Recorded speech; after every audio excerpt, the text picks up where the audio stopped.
let's get a check of how the march is beginning on the other side of campus. Our Cade Gardner is marching along with everyone, talking with people there. Hi, Cade.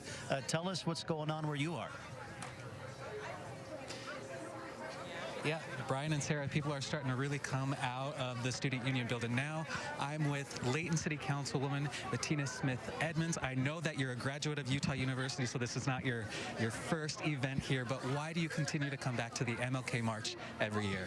So this is just the second event that I do every year for MLK. This morning I was in Ogden at the Ogden Union Station for that breakfast and march as well. And this is just something that I do because it's important that we commemorate Dr. King's legacy and that we not just quote things that he say, during this time of year and, throughout the year, but that we actually participate in actions that will help us become a beloved community, actions that will help us show peace and bring justice and love and equality and joy and all of the things to our nation and to our world. So that's why it's important for me to come. And those are things that we should be doing all year long. You bring your two small kids along with you. How important is it for you to start instilling those ideas in them while they're still so young? It's super important, one, because they're growing up here just like I did. I don't want them to take for granted the privileges that we have because we live in a society that allows us to do all kinds of things, right? With God, all things are possible. But I also want them to understand that justice is something that everybody should have and that sometimes you don't have it. And so you need to make sure that you remember things that have happened in the past. Your history is something that is beneficial to you. If you don't remember it, you don't know it, then you're bound to repeat it. And we want to repeat the good things, but the things that are not so great, we want to understand them and figure out how to move forward, how to move past them, how to move around them. And you can only do that if you work together and you have a unifying bond. And days like today are days that help us to do that. All right, and I'll ask you one more question as we start to leave, but you brought up we should always be doing the right thing. That's the theme this year. Do you think it's even more pertinent now than maybe even just a few years past? Yeah, I think literally the theme and the quote that Dr. King said, the time is always right to do what's right, is pertinent all the time. As I mentioned earlier this morning, I like to remind people that the legislative session starts tomorrow. And so for me, it's important that we as Utahns, as citizens, that we support, legislation that's going to help us move closer to that needle of justice for all, and that we call out legislation that's not doing that. And so, yeah, the time is always right to do what's right. Right. Well, and I appreciate your time. I'll let you get out and enjoy this march. We're going to go out and give you an idea of what this march looks like. So, Brian, Sarah, I'm going to send it back to you. Cade, thank you very much. The time is always right to do what's right. That's the theme today, a line from one of Dr. King's speeches that resonated so strongly with people here. And that is part of the tone here. The people are saying, hey, we're going to go out, and if something doesn't seem right, we're going to call it out, and we're going to find a way to fix it. Yeah, really the action is what we've heard a lot of today. People wanting to go and take action in their communities, and that's why people are here getting ready to march at this moment. Our Bayan Wang is standing alongside with them. Bayan, tell us what the atmosphere is like as people are getting ready to make their way from the Student Union here to Kingsbury Hall.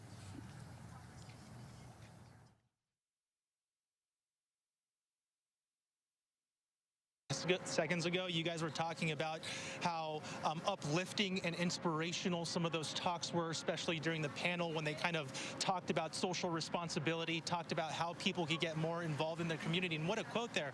The time is right to do what is right, not to make it perfect, but to have some sort of impact on your own community, whether it starts at home with the conversations you have with your kids or getting involved with some sort of grassroots movement that is just starting up, trying to help the community at large. So March is getting out of the way. I don't want to hold up Nakia for too long. Nakia, do you kind of feel what I'm saying here about the inspiration, about the excitement, about the march starting right now? Absolutely. This whole thing is about being united.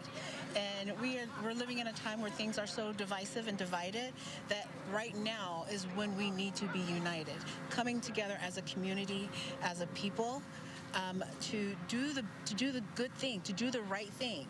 And you can't do it without thinking of your community.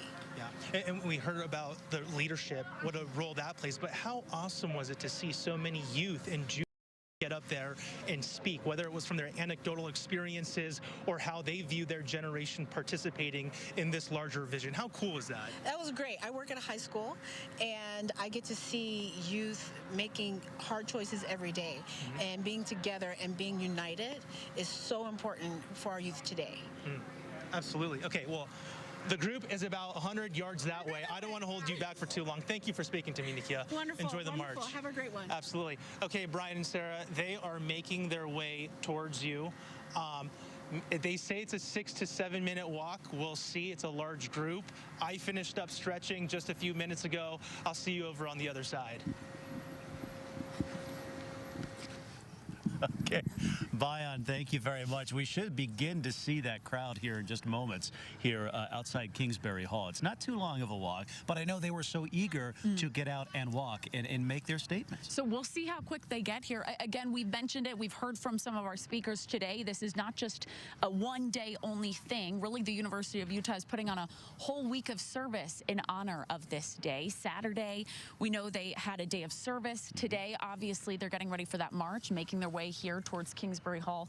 Right after this, Brian, 4:30, they have a dance recital scheduled here from Ailey, that dance company. They say they're going to be performing African-American inspired performances here today. We know they're collaborating with the Utah Jazz at the Delta Center tomorrow. So really a whole week in store, all in honor of service here in the Salt Lake community. And this is 2026, so there's obviously a podcast. There's a live podcast tomorrow that people can attend and have more conversations like the ones we are having today. You know, we heard from someone else just a short time ago, Nevaeh Parker, president of the Black Student Union here at the University of Utah. I feel like she really set the stage for the impetus behind all of this. Let's take a listen to Nevaeh and hear what she had to say. Despite all, he knew what it would take. His life he gave. So a girl like me could stand in front of you today. King sat in a cage and drew hope from tragedy. Shifting the narrative, his work imperative, allow me to bear witness that a book in a child's hands makes a difference, splits systems of oppression open wide, from a young age taught to hide. Keep the peace no matter what was inside. You must know the reality of this world, so precious, so kind, simultaneously so completely out of its mind, turning a blind eye to the many, to the few, to all of you. Through all of you, his legacy continues. It didn't die with I Have a Dream, didn't die on that balcony, didn't stop in 1968.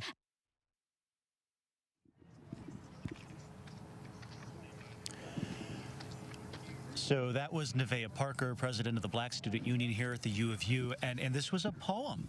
This was a poem that she brought to read, and so many of the other stories we heard from the young people who spoke were essays that they wrote, drawing on their personal experiences or perhaps what inspired them to be here in the first place. I thought that was very moving today. It was. Moving is really a key word there. We got emotional at times for some of them, especially some of those high school students. They wrote essays, just emphasizing that. They wrote essays in order to have the opportunity to speak and address everyone today. We heard from one of them, Kennedy, a student at Harriman High, and she talked about her family and how they have impacted her to where she is today, and how she draws on their experiences and the principles that she wants to implement in her own life, in her own leadership style, and she wants to inspire others to do the same. Yeah.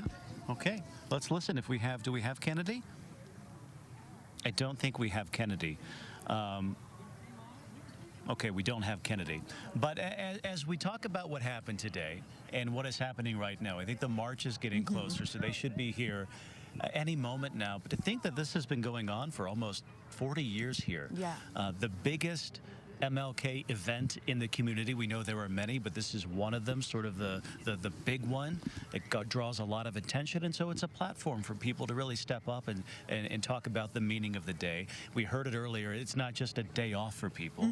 It's a day off to reflect, or a day off to serve in some way, and we've certainly seen that here.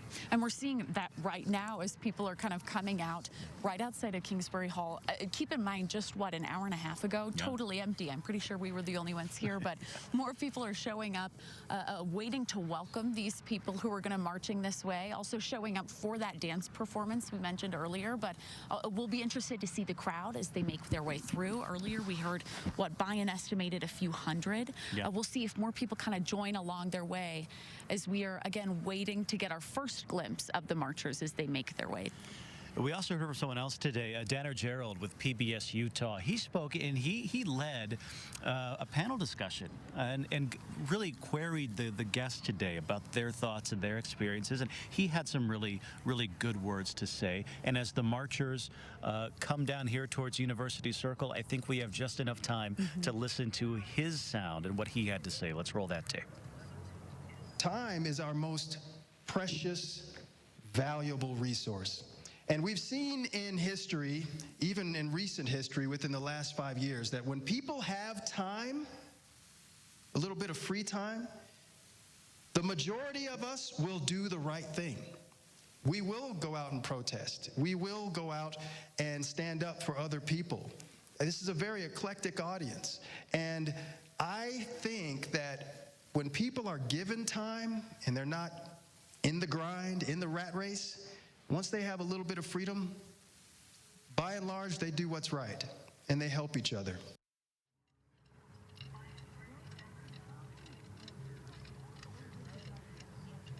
You don't want to be on my camera? No, I don't want to be in your shot. All right. So we heard from him there talking about, yeah, it's a day off, but it's also a time to do what's right, to reflect, to take action. And that's what people are doing here as the march rounds the corner and approaches Kingsbury Hall. Taking action. We are getting our very first sights of them as they're rounding their way around the quad here on the University of Utah campus. I think our photographer is trying to get you guys a shot of it, but we're hearing some music as they continue their march. You see the front of the line holding their sign, making their way along the route as they continue their march here on University of Utah campus this Monday afternoon. Our Bayan Wang is marching right along with them, talking with folks along the route. Let's go to him. Bayan, show us where you are at this point as your march gets closer to our position. Yeah, I think we're about halfway there. Brian and Sarah, these folks are dedicated. They're inspired. All walks of life. I think that's like one of the most beautiful part about an event like this is like you're seeing more than just one community here. You're seeing people from different cities, from different ethnicities, different political backgrounds coming together, uniting, obviously taking part in the program, listening to a panel, listening to experiences from people in their life in context of what MLK Day means to them.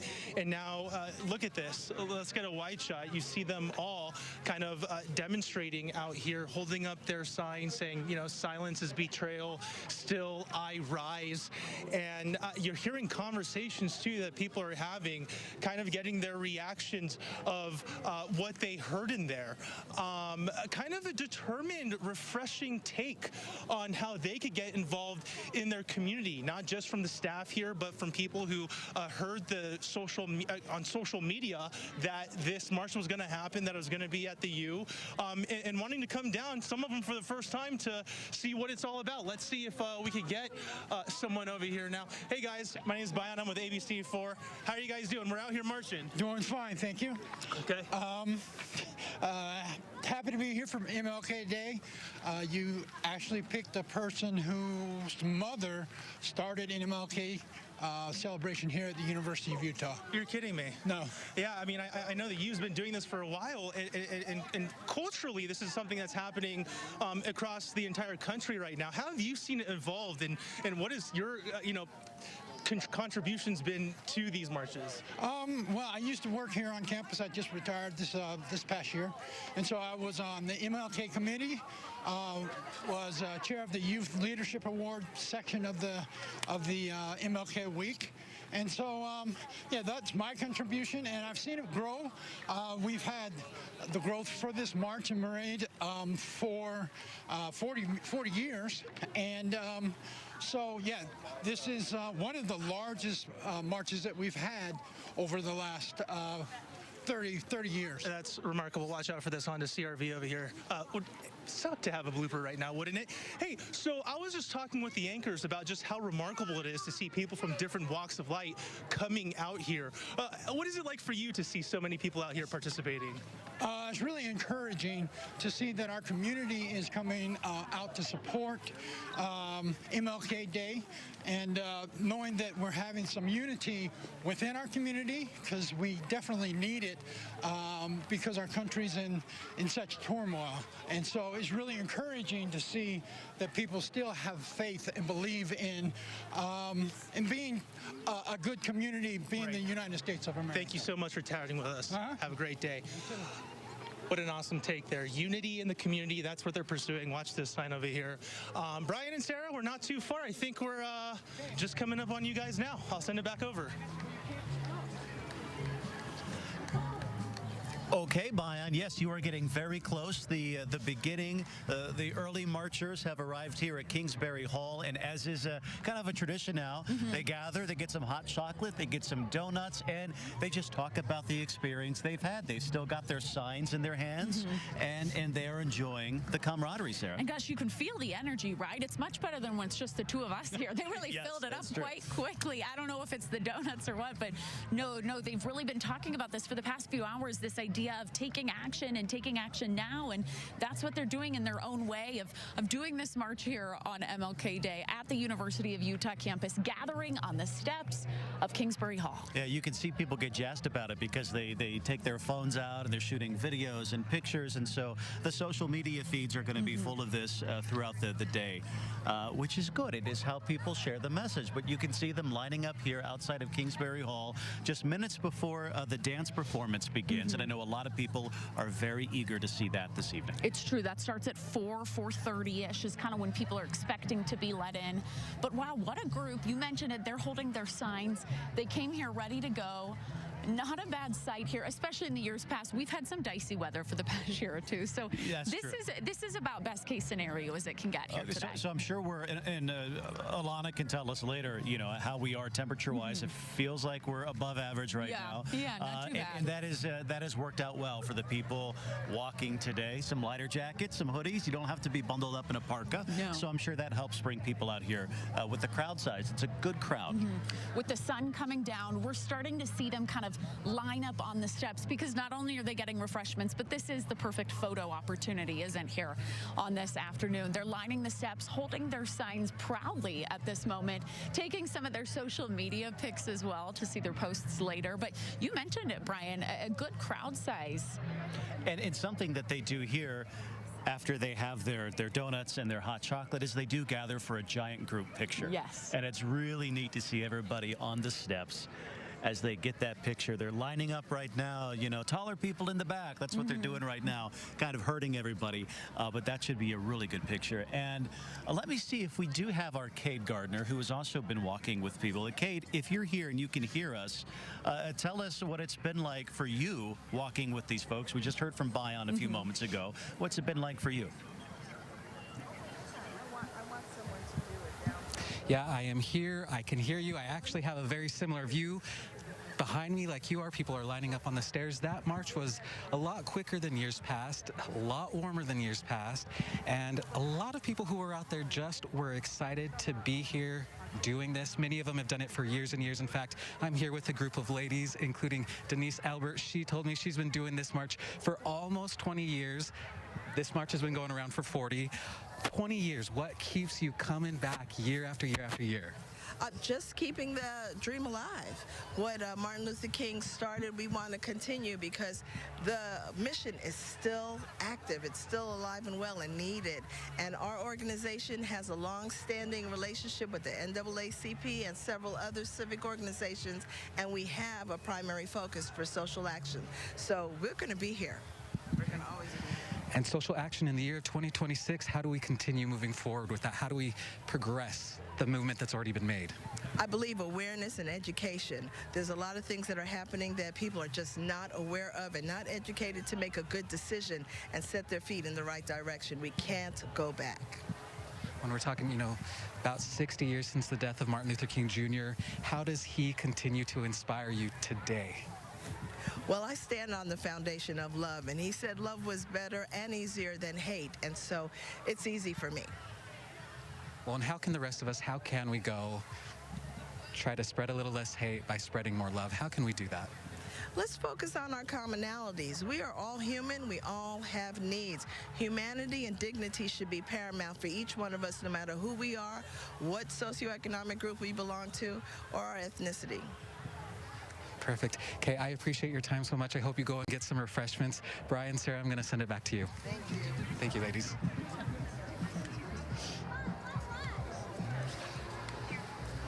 Okay, Cade, some thoughtful words. There's so many thoughtful words today, things to reflect on as we begin another year here. Yeah, not a bad day. We're leaving you with the final look here outside of Kingsbury Hall. I think our Brian Wang's trying to make his way into the photo op here, Brian. He'll be in the picture, no doubt. But this has been a great turnout, a great event today. We thank you for joining us for this broadcast and live stream. We know many of you may not be able to make it here, so we want to send this your way so you can be part of it at home. But for now, I think we'll send it in to Lindsay Ertz for our 4 p.m. news. Hi, Lindsay. Hi, Brian and Sarah. It is good to be with you. Thank you for your coverage out there. We appreciate it. We're going to switch gears right now to start with some breaking news here at the top of 4 o'clock. Erica Kirk, the widow of political activist Charlie Kirk, filed for a speedy trial in the case against the accused killer, Tyler Robinson. Her attorney filed just a few days ago accusing Tyler Robinson's team of causing, quote, undue delay in the criminal justice process. Now, her attorney also states how, quote, nobody believed in the importance of the United States Constitution more than Charlie Kirk. Will continue to follow this story for you. Switching back to this story now of Martin Luther King Jr. Day, of course, a day to remember the civil rights leader, all of his sacrifices and accomplishments that live on, and other key figures in the movement. And not only are we celebrating the day here at ABC4, but we're celebrating alongside all of you across the state. Today we've got live team coverage, of course, near the University of Utah, where the MLK March and Rally just wrapped up with our Brian and Sarah. We find our Bayon Wang there, as well as our Kate Gardner. Look at all that coverage. And for those planning to attend other celebrations tonight, of course, our chief meteorologist, Delana Brophy, will bring you the forecast. But first, let's go to our Bayon Wang. Bayon, we know you had a chance to speak to some of the students and event organizers earlier. What did today's event mean to them? Well, I think what they really appreciated is that the event started off with a framework, a discussion, a panel. We see so many marches just start off with the march itself, but I think they really set the tone, talking about different communities in Utah. Anecdotal experiences from professors here, from students at various high schools, from residents in different communities, really talk about what social change there looks like. And I think one of the highlights for me that they discussed was this practice of listening. They talked about how many times they would hear someone talk about their community when that individual, who may be a lawmaker, may not even be a part of that community. So they really talked about the importance of really starting grassroots movements and being part of voluntary programs with organizations that know the realities of a community.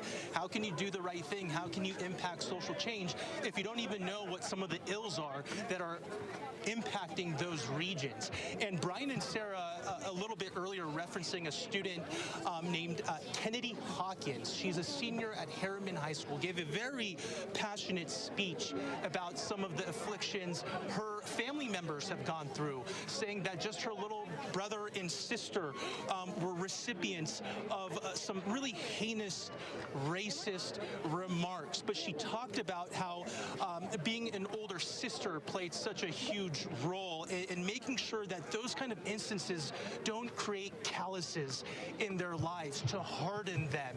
And she also talked about what MLK Day meant to her and what she hopes it means for her generation. Take a listen.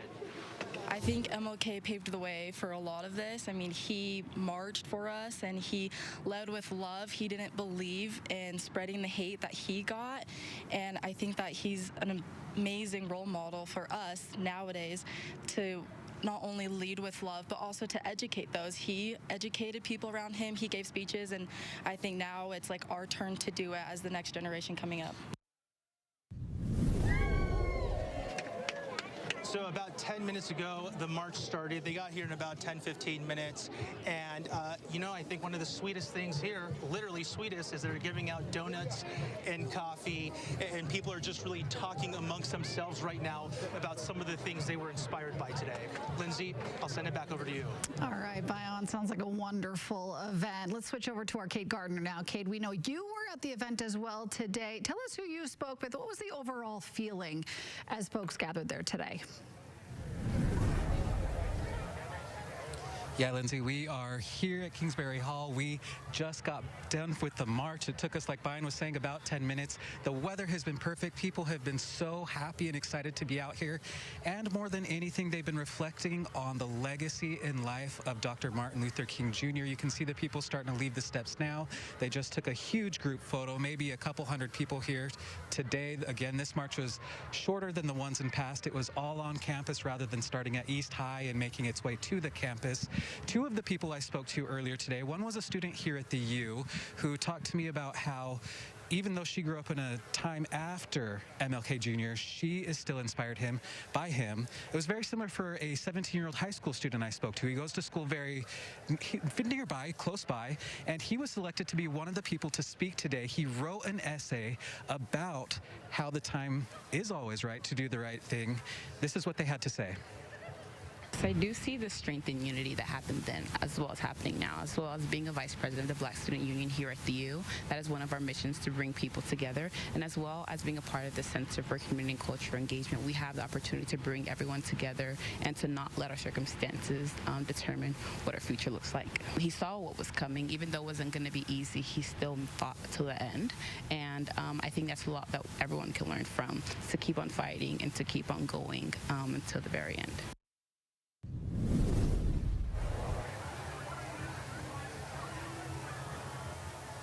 Okay, and that is something we heard from a lot of people who spoke today, that this is about community. It's about all different people from different backgrounds coming together to fight for one thing, and that's greater social justice, more equality, and a sense of togetherness here in Utah and across the nation.